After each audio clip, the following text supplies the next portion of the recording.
For St. Francis, how many know about St. Francis? He's a saint that typically many people know about. The first parish that I worked at was a Franciscan parish of St. Francis, and that's actually where I got the San Damiano cross.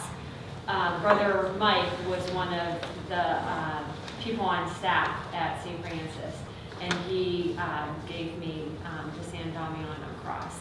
So when he left to go to St. Bonaventure. So St. Francis, serious illness brought the young Francis to see the emptiness of his frolicking life. Is a nice way of putting it. Just like Augustine, he really was came from a wealthy family, and he was not one to really be concerned with a life of faith in his early years.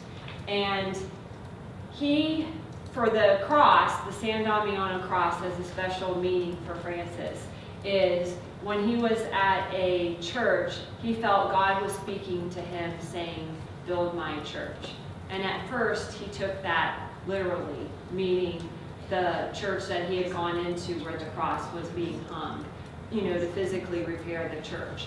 But really, it was not the rebuild the church body, but really to rebuild the body of the church. Because at that time, the church really needed some prophets, so to speak, speaking out on behalf of the poor.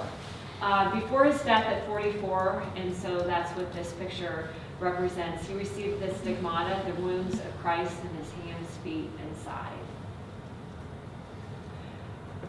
The quote I used for Francis today is, "For it is giving that we receive."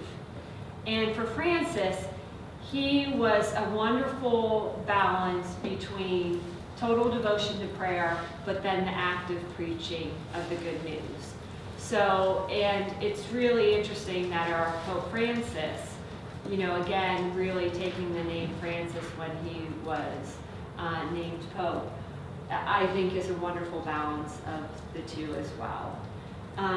Francis of Assisi astounded and inspired the church, taking the gospel literally by actually following all that Jesus said and did, joyfully, without limit and without a sense of self-importance. So again, going back to that scripture from Ephesians, that humility in regards to we're called to be saints, but it's not about us. It's about, one another. And patron saint of animals, ecology, Italy, and merchants. So his father was a wealthy merchant. Blessed Teresa of Calcutta. At 18, she entered the Loretto Sisters, and this is a picture of Mother Teresa, Blessed Teresa, at 18. While in 46, while riding a train, she really heard a call from God, which she explained, a call within a call. And the message was clear. I was to leave the convent and help the poor while living among them. So again, she felt that calling from God to be devoted to prayer and to, be connected with God in that way. That was her vocational call. But then she heard again a call within a call saying, not within the walls of the monastery do I want you out among the people. And so she continued to live in the slums and opened a school for poor children, and that became the Missionaries of Charity.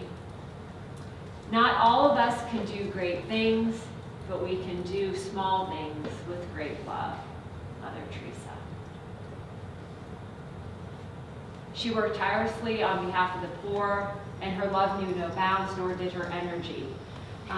She really did all that she could to advance the conditions of those less fortunate and to make people aware of that need to really reach out in service, so that our Christian faith isn't just a faith that stays, individual or private, but really calls us to do as Jesus did and to reach out to those in need. And at the Beatification Mass, Pope John Paul II declared her blessed and an icon of the Good Samaritan. Her life, he said, was a bold proclamation of the gospel.